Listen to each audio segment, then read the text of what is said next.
안녕하세요. DJ 사나입니다. 오늘의 사연 시작해 보겠습니다. 안녕하세요. 저는 이제 70대 중반을 훌쩍 넘긴 할머니예요. 이제 80을 코앞에 두고 있네요. 저는 다른 사람들보다는 조금 더 무난하게 잘 살아왔고, 또 지금도 그런대로 잘 살고 있는 편이라고 생각해요. 이 한 몸 뉘일 아담한 집도 있고, 가끔 저를 보러 오는 자식과 손자, 손녀들도 있는데다, 당장 먹고 살 걱정도 안 해도 되니 말이죠. 물론 가슴이 찢어질 것 같은 상처가 떠오를 때도 있어요. 그것 때문에 다 늙어서 정신과 상담을 받아볼까 생각한 적까지도 있죠. 하지만 딸아이가 제가 좋아하는 이 방송에 제 마음을 한번 털어놓아 보는 것이 어떠냐고 하더라고요. 그러면 답답한 속이 좀 풀릴지도 모른다고 말이죠. 그래서 오늘은 용기를 내어 제가 겪었던 기막힌 사연을 이야기해 보려 합니다. 저는 평범한 집에서 태어나 자랐어요. 저희 아버지는 선생님이셨죠. 평범하다고는 하지만 그 시절 학교 선생님 딸이라는 것은 어찌 보면 대단한 것이었을 수도 있어요. 그 당시에는 제 또래들 중에도 학교에 제대로 다니지도 못하고 시골에서 힘들게 살다가 상경에 어린 나이에 일을 시작한 사람들도 많았으니 말이에요. 하지만 저는 지금 사람들과 크게 다르지 않았어요. 크지는 않지만 반듯한 양옥집에서 엄마가 해주는 밥을 먹고 엄마가 빨아주는 깨끗한 옷을 입고 학교에 다니는 걸 아주 당연하게 생각하며 살았으니까요. 제 친정은 그렇게 대단한 부자는 아니었지만 대대로 교직에 계신 분들이 많았어요. 그리고 늘 청렴하고 바르게 살아오신 분들도 많았죠. 저희 큰아버지도 고등학교 선생님이셨고 고모님도 그 당시에는 흔치 않은 선생님이셨으니까요. 저에게는 오빠 한 분과 언니 한 분, 그리고 동생이 한 명 있는데 모두 교직 아니면 공직에 있다가 지금은 퇴직을 하셨어요. 오빠도 대학에서 교수를 하다가 퇴직을 하셨고 언니도 평생을 공직자로 지낸 형부의 뒷바라지를 하셨죠. 동생도 평생을 공무원으로 지냈고요. 저희 가족은 아버지 가르침을 받아서 늘 남들보다 좀 더 바르고 정직하게, 그리고 어려운 형편에 있는 사람들을 도와야 한다는 생각을 가지고 자랐어요. 그래서 저 역시 그냥 무난하게 잘 자랐어요. 저희 형제 자매들은 책을 참 좋아해서 서로 책도 많이 돌려보고 그렇게 자랐던 것 같아요. 전 아버지를 따라 선생님이 되고 싶었어요. 그래서 교대에 진학해 선생님의 길을 걸었죠. 그 시절에는 여자가 대학만 가도 선을 보고 그랬거든요. 그래서 엄마의 성화로 선을 보기도 하고 대학 다니면서 풋사랑 비슷한 걸 좀 하기도 했지만 그렇게 잘 되지는 않더라고요. 그러다 새언니의 소개로 선을 보게 되었어요. 당시 새언니는 오빠를 교수로 만들기 위해서 교수 부임 모임에 열심히 따라다녔는데 거기서 선자리를 받아온 거였죠. 아가씨, 그 집안이 의사 집안인데 참한 며느리를 찾는데요. 그래서 제가 아가씨 이야기를 했더니 마음에 드신다고 하더라고요. 저 이제 부임해서 바쁜데 무슨 결혼이에요. 아가씨, 부탁이에요. 그냥 나가만 주세요. 네? 제가 거절하기 힘들어서 그래요. 네, 알았어요, 언니. 한 번만 만나면 되는 거죠? 그럼요. 그리고 잘 되면 의사 집안에 시집 가는 거잖아요. 얼마나 좋아요? 언니도 참, 무슨 의사랑 결혼이에요. 새언니는 시골 출신이었어요. 나름 그 지역에서 엄청 큰 땅을 가진 분홍의 딸로 자라온 사람이었지만 출세에 대한 집념이라고 해야 할까? 그런 것이 좀 강한 사람이었죠. 사실 오빠가 교수가 된 것도 반은 새언니 덕분이라고 할 정도예요. 당시에는 개인 능력도 중요했지만 거기에 연줄이라든지 친분이라든지 그런 것도 중요한 때였잖아요. 오빠는 고지식한 사람이라 그런 걸 못했는데 오빠가 꺼려하는 걸 언니가 전부 다 도맡아 한 덕택에 오빠는 남들보다 조금 빨리 교수가 될 수 있었던 거죠. 저도 그런 새언니의 노력과 마음을 알았기에 그냥 만나나 보자 하고 나갔어요. 차나 한 잔 마시고 올 생각이었죠. 그렇게 나간 선자리에서 만난 사람이 바로 남편이었어요. 막 레지던트를 달았다고 하는데 저보다 5살이 많았어요. 평범하게 생긴 외모에 평범한 키에 말도 별로 없는 사람이더라고요. 딱히 싫지는 않았지만 그렇다고 딱히 좋지도 않은 큰 감흥이 없다고나 할까요? 그 사람도 무표정한 것이 그래 보였어요. 이 사람도 제가 마음에 안 드나 보다 이러는데 그 사람이 그러더라고요. 자, 다 드셨어요? 아, 네, 바쁘시죠? 그만 갈까요? 이 근처에 괜찮은 식당이 있어요. 식사하실래요? 네? 가시는 거 아니었어요? 바쁘세요? 그래도 식사는 하셔야 하니까 밥 먹고 가세요.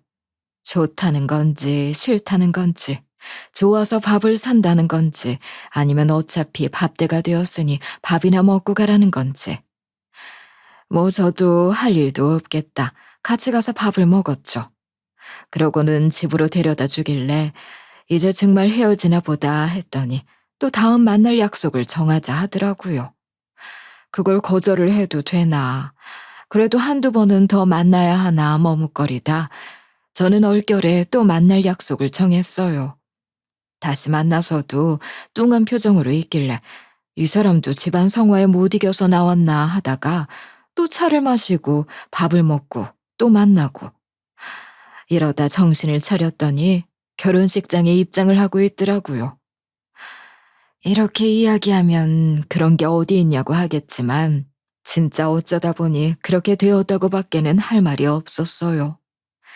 시댁에서는 절 아주 마음에 들어 하셨어요. 시아버지는 찢어지게 가난한 집안에서 태어나 자수성가를 해 의사가 되신 분이었고, 시어머니는 당시 땅 장사를 하다 졸부가 된 집안이었어요. 그래서 두 분 다 저보다는 저희 집안을 좋아하셨던 거긴 했죠. 제가 대대로 선생과 공무원을 하던 집안의 딸이라는 걸 너무 마음에 들어 하셨던 거였어요. 그래도 그게 어디예요. 그렇게 우리는 결혼을 하게 되었어요. 결혼식을 하던 날 남편은 식장에 입장하기 전 제 손을 잡고 무심한 듯 저에게 이런 말을 하더라고요. 나랑 결혼하는 거 후회하지 않게 잘해주겠소. 네? 내가 다른 건 몰라도 평생 아무 걱정 없이 잘 살게 해주겠소. 그러니 날 믿고 우리 잘 살아봅시다. 지금 사람들에게는 좀 멋없어 보이는 말이었겠지만 전 그 이야기를 듣고 결혼식 날 처음으로 그 사람에게 반했다고나 할까요? 정말로 듬직하고 또 멋있는 말이었어요. 결혼에 살다 보니 남편은 말도 없고 웬만해서는 감정 표현도 잘 못하는 사람이었지만 늘 성실하고 듬직한 사람이었어요. 저희는 그렇게 결혼을 해서 조용히 살았죠. 물론 제 결혼 생활이 무조건 꽃받치기만 했겠어요. 살다 보니 의외로 시어머니의 시집살이가 있긴 했어요. 시어머니는 허영심도 강했고 어디를 가든지 교사 며느리를 데리고 다니면서 자랑하고 싶어 하기도 하셨거든요. 제 기준으로는 좀 사치스러운 편이었고요. 남들이 보면 호강에 겨웠다고 할지도 모르겠지만 제 취향이 아닌 걸 강요하고 어디든 절 데려가서 들들 볶으시는 것도 힘겨웠어요. 이제와 생각하면 제가 시어머니 취향이며 오라가라 하는 것에 장단을 좀 맞춰드렸으면 나았을까 싶기도 하는데 또 싫은 걸 좋은 척 계속할 수도 없잖아요. 시어머니는 제가 시어머니 비위를 맞추지 않자 아예 절 대놓고 구박하시기도 하고 괜한 트집을 잡아서 절 못 잡아먹어 난리를 치시기도 했어요. 하지만 솔직히 그 시절에 그런 정도가 뭐 어때요? 거기에 시아버지와 남편이 제 편을 들어주기도 했는데요. 전 교사 일도 계속하면서 아들 하나, 딸 하나를 낳아서 잘 살았어요. 부족한 것 없이 풍요롭고 안락한 삶이었죠. 남편이 대학병원에서 교수로 일을 하고 있으니 경제적으로 부족한 것도 없었고 저 역시 일을 잘하고 있었으니까요. 둘 다 공부도 잘하는 모범생이라 주변에서는 전부 절 부러워했어요. 하지만 같은 배로 낳은 자식인데도 둘은 성격이 참 다르더라고요. 절 닮아 소박하고 조용한 딸과 달리 아들은 시어머니와 참 죽이 잘 맞았어요. 우리 현석이는 커서 뭐가 될 거야? 의사요. 할아버지랑 아빠처럼 의사가 될 거예요. 왜 의사가 될 거야? 돈을 많이 버니까요. 전 의사 돼서 돈 많이 벌어서 엄청 부자가 될 거예요. 아이고, 그렇지. 어쩜 이리 똘똘하고 똑똑할까? 아이, 이쁜 내 강아지. 시어머니는 첫째인 아들을 너무너무 예뻐하셨어요. 그에 비해 둘째인 딸은 덜 이뻐하셨죠. 할머니, 난 뭐 될 거냐고 안 물어봐? 그래, 현지 넌 커서 뭐가 될 거냐? 난 선생님. 엄마처럼 선생님이 될 거야. 에이그, 그깟 선생에서 뭐 하려고? 너도 오빠처럼 의사를 하든가 아니면 다른 걸 해. 싫어. 난 애들도 잘 가르쳐주고 힘든 사람들도 많이 도와줄 거야. 넌 어쩜 그렇게 네 엄마랑 똑같니? 아유, 속 터져. 현지야, 돈을 많이 벌어서 떵떵거리고 사는 게 최고야. 알았니? 아니야. 돈이 전부가 아니라고 엄마가 그랬어. 그쯤 되면 시어머니는 애미 너는 대체 애들에게 뭘 가르쳤냐는 잔소리가 쏟아졌죠. 뭐 어쩌겠어요. 저는 그냥 웃고 말았어요. 시어머니가 큰아들만 이뻐서 싸고 도셨지만 그렇다고 그게 나쁠 건 없어서 전 그냥 두었어요. 딸아이가 조금 차별을 받는 것 같아서 마음에 걸리긴 했지만 그렇다고 시어머니가 손녀를 구박하거나 천대하시는 건 아니었거든요. 하지만 아이들이 커가면서 아들은 점점 이기적이고 자기만 아는 아이가 되어가더라고요. 뭐든 자기는 공부도 잘하고 의사가 될 몸이라면서 오만방자해져서 학교에서 문제를 일으키기도 했어요. 학교 상담을 간 적도 여러 번이었죠. 명색이 제가 선생인데 정말 제 아들 학교 선생님에게 불려가야 하는 그 심정은 참담하기 그지없었어요. 어머니, 아시겠지만 현석이가 공부는 잘하는데 사회성은 좀 그래요. 네, 저도 알아요. 워낙 말도 좀 못되게 하고 그러죠? 네, 이번에도 친구에게 공부도 못하는 주제에 왜 사냐는 식으로 이야기해서 싸움이 크게 났어요. 사과를 하라 그래도 고집을 부리네요. 제가 호되게 이야기를 하고 꼭 사과를 드릴게요. 죄송합니다. 우수한 아이라서 조금만 겸손하게 살면 좋을 텐데. 개인적으로 걱정이 돼요. 이야기 잘해보세요. 그런 일이 한두 번이 아니었죠. 아들은 성적과 집안 형편으로 친구들 급을 매기고 자기보다 조금이라도 떨어진다 싶으면 아예 상대도 안 하고 무시하기를 밥 먹듯 했어요. 지금이면 경찰에 고소를 당할 만한 말들도 참 많이 했고요. 네가 아무리 공부를 잘해도 인격이 먼저야. 아무리 공부 잘하면 뭐해. 사람이 먼저 돼야지. 그럼 뭐 집안도 별 볼 일 없고 머리도 나쁜 것들이랑 친구라도 되란 말이에요? 뭐? 무슨 이야기를 그렇게 해. 당연히 그 애들도 네 친구들이잖아. 엄마, 지금 세상이 어떤 세상인데 정신 좀 차리세요. 아빠가 고작 이렇게 사는 거 짜증나지도 않아요? 뭐라고? 정말 너무 기가 막히더라고요. 남편도 아들을 정말 호되게 혼을 냈죠. 너 같은 게 의사가 되어서 뭐해? 의사는 사람을 살리는 일이지 돈을 버는 게 아니야. 하지만 그 일로 아들과 남편의 사이는 더욱 멀어지기만 할 뿐 아들의 태도는 변하지 않았어요. 그리고 아들이 한국 최고의 의대에 입학하던 날, 그 아이는 집에서 학교를 다니기 힘들다며 할머니 집에 가 있겠다며 짐을 싸서 나가버렸어요. 아들이 시댁으로 들어가 살자 시어머니는 오냐 오냐 우리 손주 해달라는 거 무조건 다 해주면서 뒷바라지를 해주셨어요.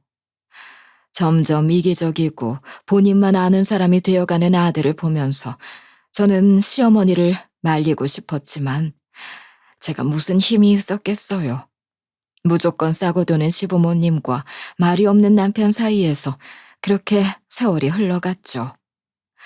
그 사이에 딸아이도 무사히 자라서 교대를 나와 선생님이 되었어요. 아들도 의대를 졸업하고 병원을 다니면서 혼자 독립을 해서 시댁을 나갔죠. 그러다 어느 날 아들이 결혼을 하겠다 하더라고요. 사귀는 여자가 있다며 인사를 오겠다고. 너무 궁금했어요. 솔직히 제 아들이지만 싸가지가 많이 없는데 그런 남자도 좋다고 결혼을 하겠다는 처자가 있다니. 저와 딸내미는 그 여자는 자기 남자친구 본 성격을 과연 아는 걸까 이러면서 쿡쿡 웃기도 했고요. 하지만 아들이 데려온 여자를 보고 저와 남편은 물론 딸아이도 할 말을 잃었어요. 아들을 따라 인사를 온 여자는 굉장한 미인이더라고요. 얼굴도 그랬고 머리부터 발끝까지 명품으로 휘감은 화려함 그 자체였어요. 탤런트 지망생이라던가 모델 지망생이라든가 그랬고요. 그러면 그쪽 일을 하는 거예요? 아니요. 그냥 오빠 만나서 일 접고 그냥 있어요. 오빠가 연예계 일 못하게 해서요. 아, 그럼 지금 하는 일은 갑자기 일하다 못하면 답답하지 않으세요? 오빠가 못하게 해도 하고 싶으면 하시지 그러세요? 괜찮아요. 어차피 돈 벌려고 하는 건데 오빠가 생활비도 주니까요. 어차피 일도 힘들고 어려웠어요. 전 잘 됐죠 뭐. 더 이상 뭐 할 말이 없더라고요. 딱 붙는 화려한 원피스에 차 한 잔을 마시고 찻잔 하나 치울 생각도 없어 보이는 공주 그 자체였어요. 오다 가다 만났다고 하는데 직장도 없었고 배움이 깊은 것도 아니었죠. 아니, 다 괜찮았어요. 직업이 없거나 대학을 나오지 않아도 사람만 괜찮으면 전 좋다고 생각했어요. 하지만 그 아이는 그렇지도 않더라고요. 교양도 없었고 겸손함도 없었어요. 그냥 허영심만 가득하다고나 할까요? 아니면 싸가지가 없다고나 할까? 아들은 그런 여자에 푹 빠져 있었고요. 정말 끼리끼리 만난다는 게 무슨 말인지 알겠더라고요. 아들 싸가지가 아니라 그 여자 싸가지를 걱정해야 할 판이 될 줄 누가 알았겠어요. 하지만 제가 무슨 힘이 있었겠어요. 아들은 그 여자와 결국 결혼식을 올렸죠. 그것도 아주 화려하게 말이에요. 그 아들이 그럴 수 있었던 건 며느리가 시어머니 마음에 꼭 들었기 때문이었어요. 그것도 인연이라면 인연인지 화려한 차림새에 뛰어난 외모를 한 손자 며느리를 시어머니는 너무 좋아하셨어요. 그래서 아들 부부는 자주 시어머니를 보러 시댁에 자주 왕래도 하고 같이 쇼핑도 다니면서 죽이 잘 맞아 보이더라고요.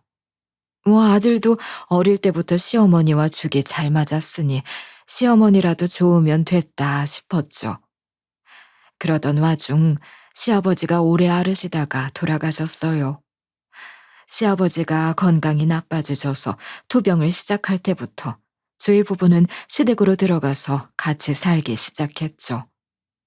평생을 열심히 공부하고 노력해서 집안을 일으켜온 가족을 책임지는 삶만 사시던 시아버지는 1년 남짓 앓으시다가 조용히 돌아가셨어요. 그리고 시아버지가 돌아가시고 얼마 지나지 않아 시어머니도 아프시기 시작하시더라고요. 그렇게 짱짱하게 늘 몸을 치장하고 빈틈없는 모습으로 잔소리를 하시던 시어머니도 조금씩 흐트러지기 시작하는 모습을 보니 제 마음도 좋지는 않았어요. 그런 걸 보고 미운정이라 하는지는 모르겠지만요. 그때 시어머니에게는 친정 부모님이 돌아가실 때 물려받은 땅이 조금 있었어요. 크기가 엄청 크지는 않았지만 금싸라기에 있는 땅이었죠. 저희는 시아버지 돌아가시기 전부터 거기에 건물을 올려서 병원을 짓고 있었어요. 병원을 지어서 거기서 진료를 보는 것이 시아버지 소원이시기도 했고, 그 병원에서 저희 남편과 손주가 같이 진료를 하는 모습을 보는 것이 우리 시어머니 소원이기도 했고요. 저는 잠시 휴직을 하고 집에서 종일 시어머니 간호를 했어요. 그리고 아들 부부 역시 거의 매일같이 찾아와 시어머니 간호에 손을 보탰죠. 그런데 며느리가 하는 꼬락서니가 진짜 기가 막혔어요.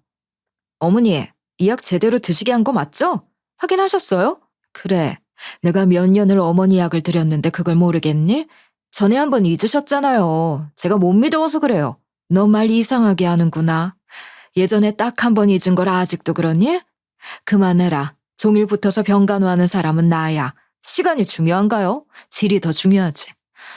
아, 우리 할머니, 어머니에게 맡겨두려니 마음이 안 놓이네, 정말. 누가 보면 시간제 간병인을 두고 들들 볶는 줄 알았을 거예요. 저 역시 참지 못하고 그렇게 마음에 안 들고 그렇게 못 믿겠으면 네가 들어와 살면서 종일 병간호를 하던지 하라고 하면 늘 그러더라고요. 그냥 걱정돼서 하는 말인데 그런 식으로 마음에 담아두시면 어떡해요. 어머니 은근 뒤끝 있으셔. 이러는데 그냥 상대하기 싫었어요. 그러면서 시어머니 앞에서는 온갖 알랑방귀를 끼면서 순진하고 착한 척을 하고 은근히 또 저를 무시하고 그러더라고요. 그러든지 말았든지 저는 그냥 내버려 뒀어요. 아들 녀석 건방진 것도 질렸고 부부가 쌍으로 절 무시하고 지네 할머니에게 잘하겠다는데 뭐 어쩌겠어요. 그걸 욕을 하겠어요. 뜯어 말리다 집에서 내쫓겠어요. 딸아이는 약이 올라 부글부글 속을 끓어 죽으려고 했지만 저는 신경 끄라고 했어요. 거의 마지막에는 지쳤던 것 같아요. 그러다 결국 시어머니가 돌아가셨어요. 시어머니는 돌아가시기 전 본인의 죽음을 직감했는지 저희 부부를 앉혀놓고 그러시더라고요. 자기 재산을 전부 저희 부부에게 똑같이 나눠서 주시겠다고 말이죠. 전 깜짝 놀랐어요. 남편이나 아니면 당신 손주에게 줄 줄 알았거든요. 시어머니는 제 손을 잡으셨어요. 내 평생 네가 곰 같아서 싫어했는데 이러러 어쩌냐. 곰 같으면서 하필 여우 새끼를 낳았어. 이제 다 뜯어먹히게 생겼으니 걱정이다. 어머니도 참 뜯어먹히기는 누가 뜯어먹혀요. 이 답답아. 거기에 쪽제비 같은 며느리를 네가 감당이나 하겠니? 그러니 부디 저것들에게 뜯어먹히지 말고 끝까지 쥐고 있어야 해. 알았니? 어머니, 제 걱정 마시고 누우세요. 이제 네 걱정 좀 해. 죽을 때까지 전부 꼭 쥐고 있어. 나처럼 해야 마지막까지 대접받는다. 알았니? 시어머니가 돌아가시고 건물이 저희 부부에게 공동 상속되었다는 사실을 알자마자 아들 내외는 정말 큰 충격을 받은 것 같았어요. 저 역시 처음엔 그랬으니 놀랄만도 하겠다 싶었죠. 하지만 둘의 반응은 참 기가 찼어요. 소식을 듣자마자 아들은 똥 씹은 얼굴을 하고 자리에서 벌떡 일어서고 며느리는 대놓고 화를 내서 저희 보는 앞에서 부부싸움까지 하더라고요. 말도 안 돼. 거짓말이지? 어머니가 무슨 수 쓰신 거 아니에요? 뭐라고? 아니, 그게 아니면 이게, 아니, 그 할망구는 그렇게 끝까지 사람을 오라가라 한 주제에 건물을 누굴 줘? 입 조심해. 나와. 그래도 말은 가려. 열받잖아. 내가 얼마나 고생을 했는데 이게 뭐야? 고작 이러려고 내가 그 지랄을 했는지 알아? 며느리는 그 예쁜 입으로 험한 욕설도 서슴지 않고 내뱉더라고요. 그나마 아들이 끌고 나갔지만 끌려가면서도 며느리는 고래고래 악을 써댔어요. 그 심정을 뭐라 해야 할까요? 제가 자기들 재산을 빼앗은 것도 아닌데 자식과 며느리에게 도둑 취급을 당한 그 마음을.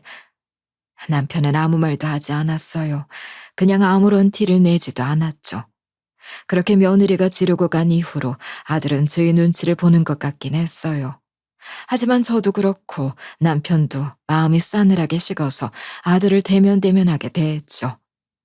남편은 퇴직을 하고 시어머니가 올려주신 건물에 병원을 차려서 들어갔어요. 남편 전문인 내과를 차리고 다른 층에는 소아과와 외과, 안과 등도 차례로 의사들을 고용해 꽤 번듯한 병원이 되었어요. 물론 아들 역시 남편의 병원에 들어오고 싶어 했지만 남편은 절대 허락하지 않았어요. 아무리 사정을 해도 통하지 않자 결국 아들이 절 찾아와 눈물로 호소를 하더라고요. 저도 잘 살고 싶어서 그랬어요. 그렇다고 제가 나쁜 짓 한 것도 아니잖아요. 너무 저에게 그러지 마세요. 어머니 돌아가신 아버지 앞에서 재산 때문에 고래고래 소리를 지른 게 잘못이 아니야? 넌 아직도 네 잘못을 모르는구나. 엄마 아빠는 늘 저보고 뭐라 하시지만 제 친구들은 전부 외제차 끌고 다니고 부모 덕으로 강남에서 좋은 아파트 살아요. 저도 그렇게 살고 싶은 게 죄예요? 그럼 네가 열심히 벌면 되잖아. 왜 그걸 우리 탓을 하고 할머니 탓을 해? 탓을 한 건 아니었어요. 혼자 개업해서 사는 게 아버지 때처럼 쉬운 게 아니라 힘들어요. 그렇다고 우리 집에 돈이 없는 것도 아닌데. 제가 이제 잘할게요. 이러면서 반성한다고 눈물을 뚝뚝 흘리는데 엄마 마음이 어떻게 약해지지 않겠어요. 결국 제가 남편을 설득했어요. 아무리 미워도 옆에서 두고 가르쳐야지. 이러다 당신이 떠나면 병원은 어떻게 되겠냐고. 차라리 옆에 끼고 당신이 제대로 가르치라고 말이죠. 그렇게 아들은 남편 병원으로 들어올 수 있었어요. 아들은 돈을 잘 번다는 피부과가 전공이었는데 남편은 아들에게 조건을 내걸었어요. 피부과를 여는 대신 피부 미용 시술 말고 진짜 피부병 진료만 봐야 해. 네? 아니, 요새 누가 피부과에서 진료를 해요? 전부 다 미용 시술을 하지. 그게 싫으면 들어오지 마. 내 조건은 진짜 피부 질환만 보는 피부과를 여는 거야. 아들은 그 조건을 받아들였어요. 그래도 아버지가 원장으로 있는 병원으로 들어오는 것이 훨씬 나았으니 다른 선택의 여지가 없었죠. 병원에는 그렇게 남편이 있는 내과와 아들이 있는 피부과, 그리고 외과와 안과가 있었어요. 소아과를 맡은 의사는 저희 사위였죠. 몇 년 전에 결혼을 한 딸은 대학 다닐 때부터 오래 사귄 남자와 결국 맺어졌는데 공교롭게도 의사였더라고요. 소아과를 전공한 사위는 남편이 특히 아끼는 의사였어요. 그래서 남편이 병원을 열자마자 가장 먼저 들어와 같이 일을 했죠. 그래도 한동안 저희 생활에 큰 변화는 없었어요. 딸도 교사로 일을 잘하고 있었고 전 교장으로 퇴직을 했고요. 병원은 엄청 잘 됐어요. 남편과 사위는 서로 죽이 잘 맞아서 늦게까지 열심히 일을 했어요. 하지만 아들은 달랐어요. 미용 시술을 하지 않는데도 피부과는 터져나가더라고요. 전 그제서야 주변의 피부 미용 말고 일반 피부과 진료를 보는 피부과가 귀하다는 사실을 알았어요.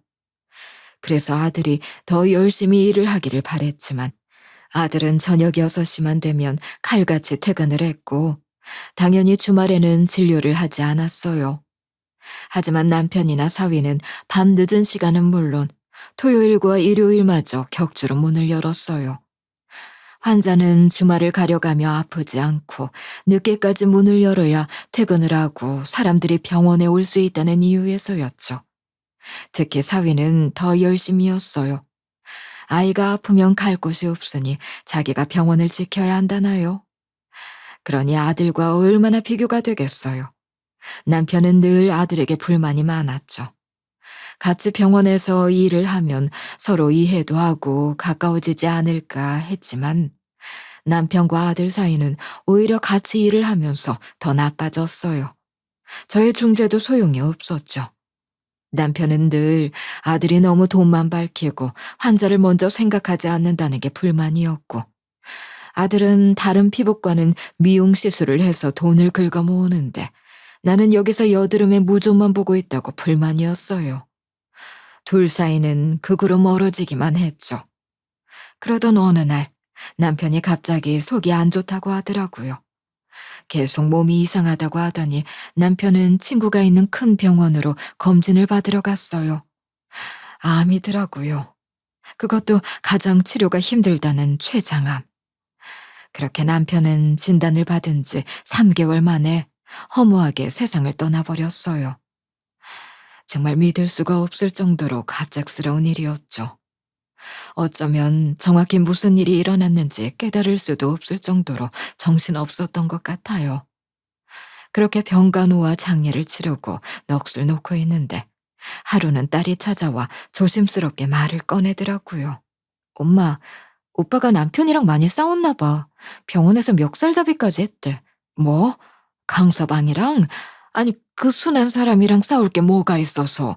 오빠가 지분 때문에 화가 많이 났어. 우리 남편이 너무 괴로워해.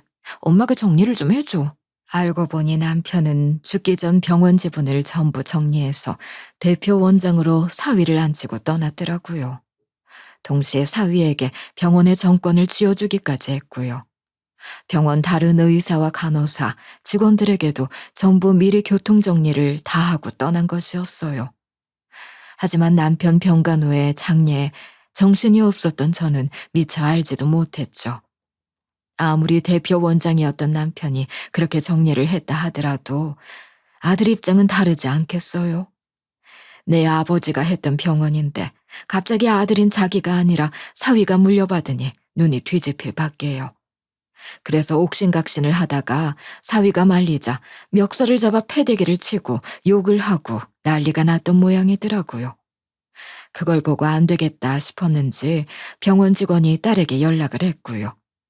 제가 병원으로 찾아갔더니 사위는 다 죽어가는 얼굴로 진료를 보고 있고 아들은 진료도 내팽개치고 집으로 갔다고 하더라고요. 저는 내키지는 않았지만 딸과 함께 아들 집으로 찾아갔어요. 평소 제가 가는 걸 반기지 않아서 정말 오랜만에 가는 아들 집이었죠. 막상 아들 집으로 들어갔더니 진짜 기가 막히더라고요.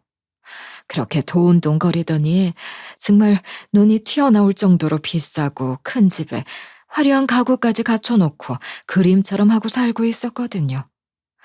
며느리는 거실에 앉아서 손톱만 만지작거리고 있었고 집안에는 가정부까지 상주하고 있었어요. 아니, 너네 애들도 다 커서 고작 니네 부부 둘이서 살면서 가정부를 두고 있니? 어머니, 그런 잔소리 하시러 오신 거면 가세요. 우리 애들 아빠 재산 전부 빼돌려서 딸에게 주시고 무슨 면목으로 오신 거예요? 언니, 무슨 말씀을 그렇게 하세요? 빼돌리다뇨. 그러자 아들이 방에서 튀어나오더라고요. 아주 녹이 등등한 얼굴로 분을 참지 못하고 저희를 보자마자 고함을 질러댔어요. 여기 뭐하러 오셨어요? 결국 이러려고 그러셨어요?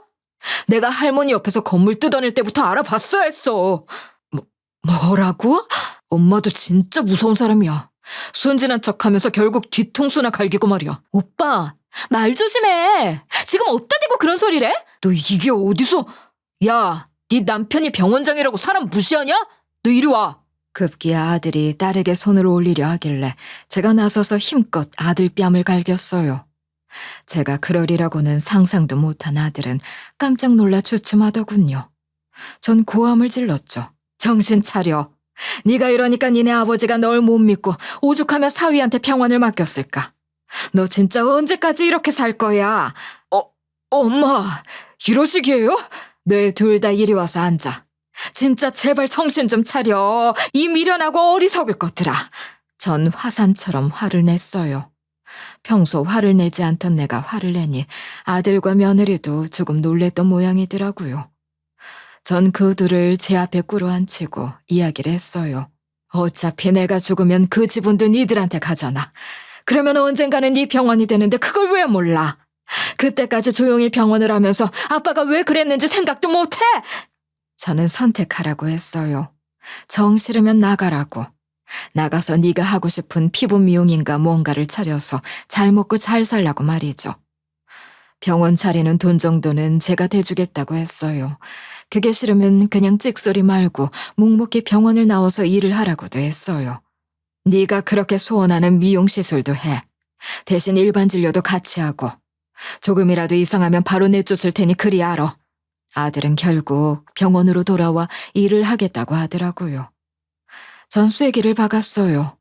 당분간은 네 매제가 원장이니 찍소리 말고 일을 하라고 말이죠. 그렇게 교통정리를 하고 나니 사위가 면목이 없다며 자기가 나가겠다고 했어요. 하지만 전 사위를 다독였어요. 내가 살아있을 동안만이라도 자리를 잡아줘. 지금 나가면 우리 병원 완전히 다른 병원이 되잖아. 그러니 조금만 고생을 해줘. 그래도 제가 형님 보기가 너무 민망해요. 그게 무슨 상관이야. 우리 남편이 자네를 얼마나 아꼈는지, 왜 아들에게 병원을 물려주지 않고 자네를 택했는지만 생각해. 부탁일세. 그러고 났더니 너무 스트레스를 받았는지 몸이 너무 안 좋아지더라고요. 몸도 너무 붓고 힘들었어요. 이 이야기를 했더니 아들이 검사를 받으라고 하기에 저희 병원에 가서 검사를 받았죠. 남편이 죽고 나서 내과는 아들의 친한 친구가 맡고 있었어요. 이런저런 검사를 받고 일주일 정도 있었나. 아들 친구 녀석이 다시 저를 병원으로 부르더라고요. 이번에는 진료실에 아들까지 와 있었어요. 그러고는 다시 검사를 하자고 하더라고요. 이참에 큰 병원 가서 사진도 찍어보자고 하는데 둘의 표정이 심각해 보였어요. 왜 그래? 또 무슨 검사를 하자는 거야? 뭐 많이 안 좋아? 엄마, 이거 아무래도 심각해. 아빠랑 증상도 똑같아. 엄마도 췌장암인 것 같아. 당장 큰 병원 가서 정밀 검사를 해야겠어. 눈앞이 노래졌어요. 췌장암이 어떤 병인지 저도 알고 있으니 더 절망적이더라고요. 아무 증상도 없다가 갑자기 세상을 떠나는 고약한 병인데. 아들은 아닐 수도 있으니 일단 큰 병원 아는 교수에게 바로 예약을 잡겠다 했어요. 그때까지는 걱정 말라고. 일단 이 검사지 들고 가보겠다고 저보고는 집에 가 있으라고 하더군요. 알았다고 나오는데 무릎이 후들거렸어요. 사람이란 게 참 웃기죠. 살 만큼 살았다고 생각하는데도 막상 죽는다고 하니 주책맞게 눈물이 막 터져 나오더라고요. 전 얼른 구석진 화장실로 갔어요. 그곳은 진료실과 엘리베이터가 있는 곳 반대편 구석에 있어서 보통 환자들은 잘 모르고 직원들만 가끔 오는 곳이라 거의 비어있는 곳이었거든요. 저는 급히 그곳으로 가서 펑펑 울었어요. 마침 점심시간이라 직원들도 전부 자리를 비워서 눈치 보지 않고 마음껏 울 수 있었어요. 그렇게 한참을 울었더니 마음이 좀 진정이 되더라고요. 그때 누군가 들어오는 기척이 나길래 전 얼른 아무도 없는 척을 했죠. 화장실에서 제가 펑펑 울어 눈이 벌개진 채로 나오면 좀 그렇잖아요. 목소리를 들어보니 들어온 사람은 저도 아는 간호사 둘이더라고요. 제가 처음 병원을 시작할 때부터 있었던 고참들이라 병원 사정에 빠삭한 사람들이었죠. 그중 한 명은 우리 병원 의사랑 결혼까지 했고 둘 다 제가 결혼식이며 돌잔치까지 가기도 했고요. 그 둘도 거기에 아무도 없다 생각했던지 두런두런 이야기를 하더라고요. 아니, 근데 두고 볼 거야? 어떻게 할 거야? 나도 몰라. 신랑에게 일단 다른 병원 알아보라고 했어. 이러다 병원 망할 것 같아. 예전 원장님 계실 때가 좋았지. 나도 여차하면 그만두고 다른 병원 가야겠어. 그런데 최 원장님 무섭다. 본인 엄마를 속이네. 그러니까 윤 간호사가 그러는데 분명히 췌장암이라고 집에 가 있으라고 그랬대. 인간도 아니야. 그렇게 속이고 병원부터 받으려고 그러는 거 아니야. 그러면 사모님 어떻게 되는 거야? 뭐 병원 받고 신경도 안 쓰겠지. 갑상선이 안 좋으신 거니까 약 드시면 금방 좋아지실 거야. 뭔 일이야 있겠어. 기가 막혔어요. 손이 덜덜 떨리고 도저히 믿을 수가 없었어요. 하지만 그 간호사들은 병원에서 10년 정도 일을 해 모든 일들을 속속들이 다 알고 있는 사람들이었어요. 저는 곰곰이 생각에 잠겼죠. 남편이 췌장암 판정을 받고 병원을 사위에게 넘겨준 것을 보고 저 역시 암 판정을 받으면 재산을 미리 정리를 할 것이라 생각을 한 것이 분명했어요. 전 절대 용서를 할 수 없었어요. 아무리 아들이라 해도 이런 식으로 재산을 받기 위해 어머니에게 거짓으로 암 판정을 내리는 건 정말 아니지 않나요? 전 죽을 때까지 절대 재산을 쥐고 있으라는 시어머니 말을 떠올렸어요. 그리고 동시에 피눈물 나는 복수를, 아니 제대로 훈육을 해야겠다 결심을 했죠. 집에 가 있는데 아들에게 전화가 왔더라고요. 집에서 잘 쉬고 있냐는 연락이었죠. 전 일부러 잘 쉬고 있다고 니네 아버지 친구에게 전화를 했더니 바로 진료를 잡아줘서 내일 그 병원 가서 검사를 받을 거니까 괜히 신경 쓸 것도 없다고 떠봤어요. 그 친구가 대학병원 교수니 거기 가서 검사를 다 받을 거라고 말이죠. 그랬더니 아들놈은 기겁을 해서 부랴부랴 달려왔더라고요. 엄마, 거기 병원 어디요? 아버지 친구 누구요? 장 교수님 알잖아. 니네 아버지 진료도 보셨고 당장 오라고 하는 걸 내가 내일 간다고 했다. 고맙지 뭐니. 그러지 마세요. 괜히 친분으로 대학병원 진료 들어가고 그러는 거 민폐예요. 어머니 그런 거 싫어하시잖아요. 너는 내가 췌장암인데 진료도 늦고 제대로 진단도 못 받아서 죽으면 좋겠니? 그래, 늙으면 죽어야지. 내가 죽어주마. 저는 이런 소리를 하며 진상을 부려댔어요. 아들은 절 달래느라 땀을 뻘뻘 흘리다가 며느리까지 호출이 되어 달려와 제 비위를 맞추고 하느라 아주 난리가 났죠. 전 딸에게도 연락을 해서 울고 불고 생쇼를 부렸어요. 그리고 밤이 깊어 겨우 아들 내외를 돌려보내고 전 정신을 차렸죠. 사위와 딸은 제 걱정을 하느라 얼굴이 노래져 있었어요. 전 그 둘을 진정시키면서 사실을 이야기했어요. 설마, 에이, 설마 엄마. 아무리 그래도 아들이 엄마를. 그래요, 어머니. 형님이 아무리 설마 그런 짓을 하실 리가. 나도 그랬으면 좋겠다. 그런데 사실이니까 그런 쓸데없는 소리 하지 말고 내가 시키는 대로 해. 제가 당장 대학병원 검진 잡을게요. 일단 장모님이 암은 아니시라는 거잖아요. 우선 검진부터 받으세요. 알았어. 빨리 잡아줘. 그리고 둘 다 절대 비밀로 하고 티도 내지 마. 명심해. 저는 수시로 진상을 피워댔어요. 아들에게 전화를 해서 나는 아직 죽기 싫은데 너무 힘들다. 너는 병원 물려받아 좋겠다. 들들 볶고 며느리에게도 매일매일 전화를 해서 매일 오라 가라 뭘 사와라 하다가 뭘 이딴 걸 사왔냐 하면서 마음껏 괴롭혀댔죠. 그 와중에 아들은 절 큰 병원으로 데려가 온갖 검사도 하고 CT를 찍고 뭐 그랬어요. 저는 아무것도 모르는 척 검사를 다시 다 받았고요. 아들은 절 담당한 의사와도 아주 친해 보이더라고요.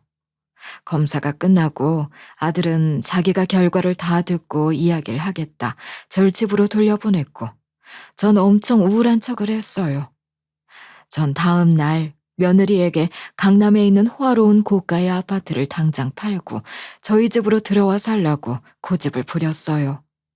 전 그때까지 조용한 동네 30평대 소박한 아파트에 혼자 살고 있었거든요. 며느리는 난감해했지만 제가 미끼를 던졌어요. 난 곧 시골 조용한 집으로 내려가서 살 거야. 그러니 이 집에서 니들이 살고 강남 집 판도는 건물 상속세로 쓰는 게 어떠니? 상속세요? 그래. 네 남편에게는 말하지 말고 내가 아는 변호사 통해서 증여 과정을 밟으라고 하는 중인데 세금이 너무 많이 나와. 얼마나 나오는데요? 딱 니들 지금 사는 집 팔면 되더라. 난 우리 남편과 달리 아들에게 다 줄 거야. 그러니 너만 알고 있어. 세금만 보태주면 내가 건물은 통째로 다 니들에게 주마. 그 말을 하자마자 며느리는 잽싸게 집을 팔아서 제가 사는 집으로 들어왔어요. 아들에게는 절대 말하지 말라고 했지만 며느리가 그럴 리가 있겠어요. 그러니 그렇게 재빠르게 집을 처분하고 왔겠죠. 저는 그 돈을 받아 챙겼어요. 그리고 며느리에게 외제차도 달라고 했죠. 나중에 세금 처리할 때 저런 것도 안 좋으니까 내가 타던 차 타. 나도 죽기 전에 저런 외제차 좀 타보자. 제가 타는 차인데 그런 것도 영향이 있어요? 그럼 넌 아무리 무식해도 그렇지 그런 것도 모르니? 얼른 차키 내놔라. 며느리는 똥 씹은 얼굴이었지만 차를 내주었어요. 저는 매일 아침마다 밥을 차려라, 죽을 끓여라, 청소 좀 해놔라. 며느리를 들들 볶고 낮에는 외제차를 끌고 나가 실컷 친구들을 만나고 돌아다녔어요. 물론 그 전에 사위의 소개로 정밀 검진도 받았어요. 제 몸은 문제가 없었어요. 물론 갑상선이 좋지 않기는 했지만 약을 먹으면 된다고 하더라고요. 그 외에는 아주 건강하다는 말에 안심이 되는 제가 참 웃기기도 하고 서글프기도 하고 그렇더라고요. 물론 그건 아들에게 비밀이었죠. 아들은 제가 검사를 받은 지 열흘 정도 지난 뒤 절 앉혀놓고 그러더라고요. 엄마, 췌장암이 확실하대요. 그러니 어쩌실래요? 뭘 어째? 아버지 보셨잖아요. 병원 가도 소용이 없는 게 췌장암이에요. 가서 고생하시다가 병원에서 돌아가시지 말고 그냥 편안히 지내시는 건 어떠세요? 어떻게 있으라는 말이니? 제가 교회에 집 하나 얻어드릴게요. 그리고 간호사도 보내드리고 제가 마지막까지 잘 돌볼 테니 편안히 거기 계세요. 속이 뻔히 보이는 거였어요. 전 좋다고 맞장구를 쳤어요. 그리고 니들이랑 손주랑 전부 다 같이 오순도순 사는 게 꿈이라고. 3개월이든 6개월이든 좋으니 손주도 같이 살자고 고집을 부려댔어요. 그때 큰 손주는 대학에 다니고 있었고 둘째는 외국에서 학교를 다니고 있었거든요. 둘 다 애들이 공부에는 소질이 없었어요. 큰아이는 겨우겨우 수도권 4년제를 보냈지만 둘째는 정말 더럽게도 공부를 못해서 도저히 안 돼서 외국에서 학교를 보내고 있었거든요. 전 그 아이를 불러들여서 한국에서 끼고 살자고 박박 우겼어요. 안 그러면 시골이고 뭐고 아무것도 안 하겠다 진상을 피웠죠. 그러자 하는 수 없었던지 그것들은 손자를 불러들였어요. 손주도 불러들이고 저는 며느리를 달고 교회로 집을 보러 다녔어요. 그리고 동시에 병원을 열 만한 상가도 같이 보러 다녔고요. 병원 자리는 왜 보시는 거예요, 어머니? 사위 병원이라도 얻어줄까 싶어서 그런다. 나 죽고 나면 병원 나와서 개인 병원 해야 할 거 아니냐. 맞아요. 고모부도 혼자 병원 운영하시는 게 낫지 않겠어요? 제가 고모부 병원 자리는 얻어드려야죠. 제가 계약할게요. 이러는데 얼마나 가증스럽든지. 그래놓고 며느리는 집도 허름한 곳으로만 보러 다니더라고요. 저는 모른 척 했어요. 며느리가 뭐 이만하면 낫다는 둥, 여기가 산세가 좋다는 둥, 누가 봐도 거지 같은 집을 하나 골라 호들갑을 떨길래 그냥 저도 좋다고 해버렸어요. 하지만 저는 그 집을 사라고 고집을 부렸죠. 굳이 꼭 그러셔야 할까요? 아무리 곧 죽을 몸이라도 남의 셋집에서 죽기는 싫다. 그러니 집을 사, 돈은 내가 주마. 저는 끝까지 고집을 부렸어요. 집을 보러 간 부동산에도 내가 곧 죽을 거다. 그러니 세를 얻어 들어가면 집주인에게 얼마나 민폐냐. 그러니 아들이 집을 살 거다. 이런 식으로 이야기를 먼저 해버렸기 때문에 아들과 며느리도 어쩔 수 없었죠. 그렇게 전 대충 시골에 있는 집 한 채를 구해 아들에게 계약을 하라고 했어요. 아들은 집을 사고 또 병원 자리까지 계약을 해야만 했죠. 전 거기에 당분간은 나와 있어 달라고 병원 진료도 임시로 닫고 같이 지내자고 조르면서 진상을 부렸어요. 아들은 정말 싫은 내색이 역력했지만 일단 병원 진료를 쉬고 저와 있기로 결정을 했고요. 이사를 가는 날, 아들 내외는 저만 그 집으로 이사를 가고 당분간 같이 지내다가 자기들은 다시 이 집으로 돌아온다고 생각을 했겠죠. 아들은 진료를 2주일 정도만 쉬는 걸로 해두었고 전 아침 일찍 일어나 며느리에게 나가 있으라고 했어요. 제 짐이니 제가 이삿짐 센터와 짐을 정리할 테니 끝나면 데리러 나오라고 말이죠. 며느리는 좋다고 나가더라고요. 물론 전 그 부부의 짐만 싹 싸서 시골로 내려보냈죠. 그리고 며느리에게 전화를 했어요. 이제 시골집으로 가면 되니까 얼른 그리로 출발해라. 어머니는요? 제가 태우러 가야죠. 아니야. 일찍 끝나서 나 출발했다. 그러니 올 필요 없이 거기서 만나. 그리고 저는 현관 비밀번호를 바꿔버렸어요. 그리고 바로 병원으로 향했죠. 다들 알고 계시겠지만 이 병원장은 여기 있는 제 사위예요. 최 원장은 병원 운영에 손을 뗄 거니까 혼동하지 마시고요. 그러면 최 원장님은 계속 피부과 원장님으로만 계시는 걸로 알고 있으면 되죠? 아니요. 최 원장은 오늘부로 계약 종료 통보를 할 거예요. 곧 다른 피부과 원장이 올 테니 그리 알고들 계세요. 사위는 아들에게 계약 종료를 알리는 문자를 보냈어요. 원래 페이닥터 계약은 만기가 없다가 병원에서 한두 달 전에 통보를 하면 종료가 되는 것으로 계약이 되어 있었거든요. 그제야 시골집에 도착했던 아들이 난리가 나서 전화가 오고 며느리도 전화가 오고 난리가 났죠. 전 아들의 전화를 받았어요. 이제 거기가 니네 집이니 거기서 혼자 힘으로 잘 살아봐. 병원 자리도 계약했으니 새로 시작하면 될 거야. 이게 지금 무슨 소리예요? 엄마, 이거 거짓말이지? 날 이렇게 속여서 버린다고? 이런 집에서 살라고 날 내쫓은 거야?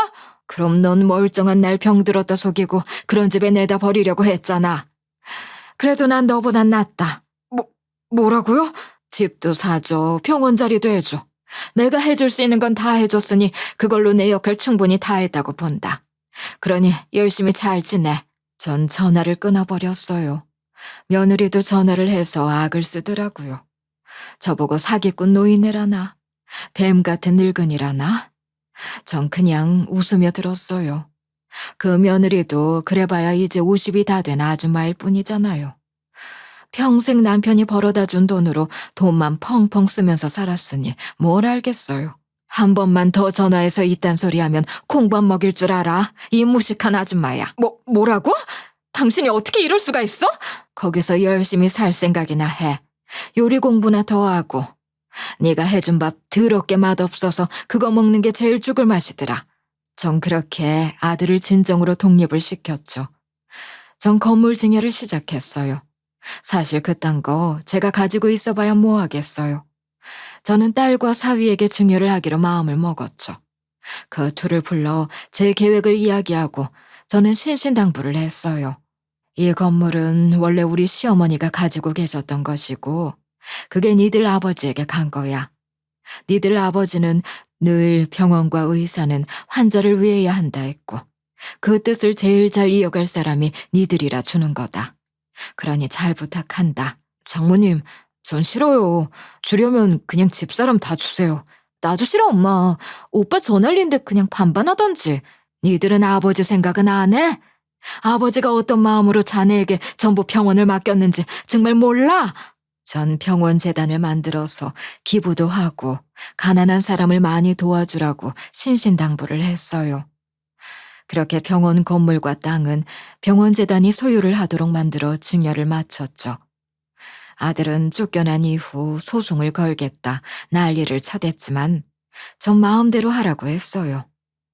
소송을 걸어서 지가 가지고 싶은 만큼 가져가면 뭐 아들도 분이 풀릴 거 아니겠어요? 하지만 전 그 소송이 소용없다는 걸 알고 있었어요. 애초에 시어머니가 돌아가시면서 땅 지분을 남편과 저에게 공평하게 나누어서 물려주셨잖아요. 그 땅에 제 명의로 대출을 받아서 건물을 올렸기 때문에 사실 건물은 제 소유나 마찬가지였던 것이죠. 명의상으로는 그랬어요. 남편은 그런 쪽으로는 무관심했고 제가 다 처리를 하다 보니 제 명의로 되어 있는 것이 서류를 처리하는 것도 훨씬 편해서 그렇게 했고요. 그러니 전 아직 살아있고 아들이 받을 몫은 남편 소유인 땅에 대한 지분이잖아요. 그것도 아들, 딸 나눠서 딱 그 절반만큼이요. 하지만 남편은 죽으면서 아들 몫만큼 정확하게 계산을 해 돈으로 환산해 아들에게 줬어요. 아들은 남편에게 한 푼도 받지 못했다 생각했겠지만 남편은 그렇지 않았던 것이죠. 10원 한 푼 모자라지 않게 하루하루 자기 생명이 꺼져가는 순간에도 그걸 전부 계산해서 물려주고 갔던 것이에요. 제가 용서할 수 없었던 건 그 부분이었죠. 아들은 그렇게 받은 유산을 고마움도 모르고 당연히 받을 만한 푼돈이라 여기면서 전부 다 홀랑 써버렸으니 제가 어떻게 용서할 수 있겠어요. 그래서 전 아들이 살고 있던 아파트와 외제차를 전부 빼앗아 버린 거였어요. 귀한 걸 모르는 사람이 그걸 가지고 있어봐야 무슨 소용이겠어요. 거기다 전 제 소유의 건물과 땅을 물려주지 않고 병원재단에 전부 기부를 했으니 아들이 소송이 아니라 뭘 한다고 해도 전부 받을 것이 없었죠. 물론 재단 이사장은 사위와 딸이었지만요. 하지만 아들이 집을 사고 병원을 얻을 것도 전부 다 제가 준 돈이잖아요. 솔직히 아들에게 집도 사주고 병원도 얻어주었으면 부모로서 할 만큼 한 거 아닌가요? 아들은 찾아와서 화도 내보고 병원에서 깽판도 부려보다가 아무리 해도 안 되니까 결국 제 앞에 무릎을 꿇고 눈물까지 보이더라고요. 아무리 이래도 엄마가 어떻게 아들에게 이럴 수 있어요? 네? 대체 그것들에게 무슨 이야기를 들었기 때문에 이러는 거예요? 넌 내가 죽었으면 좋겠니? 아무리 돈이 없고 이 병원이 탐이 나도 그렇지. 어떻게 그딴 소리를 해? 내가 모를 줄 알았어?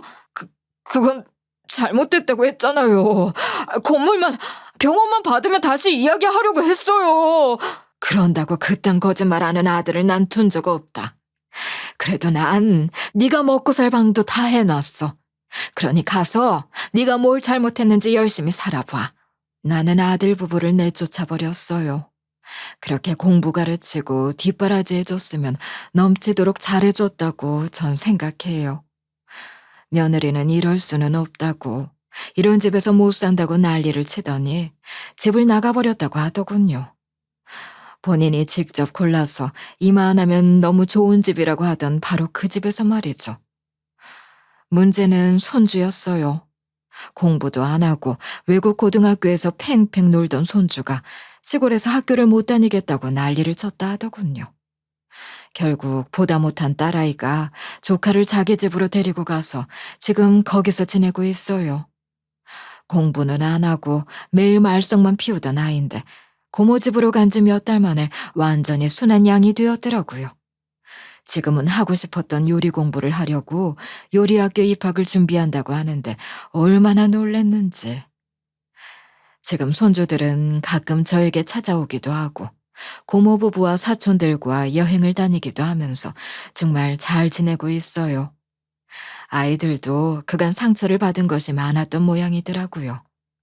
지금은 너무 밝아져서 볼 때마다 참 다행이다 싶어요. 최근에 며느리는 집을 나갔다가 어쨌다가 도저히 안 되겠는지 다시 집으로 들어갔다고 하더라고요. 시골에서 살기 죽을 것 같다고 애들에게 하소연을 한다고 하는데 손주들은 모른 척하고 있나 봐요. 엄마도 이제 정신을 좀 차려야 한다나 뭐래나. 아들은 안 되겠는지 거기서 피부과를 열어서 병원을 하고 있어요. 너무나 놀랍게도 병원은 문전성시를 이룰 정도로 너무 잘 된대요. 사실 그런 곳에 피부과 전문 병원이 없잖아요. 하지만 피부염이나 피부질환 환자들은 얼마나 많겠어요.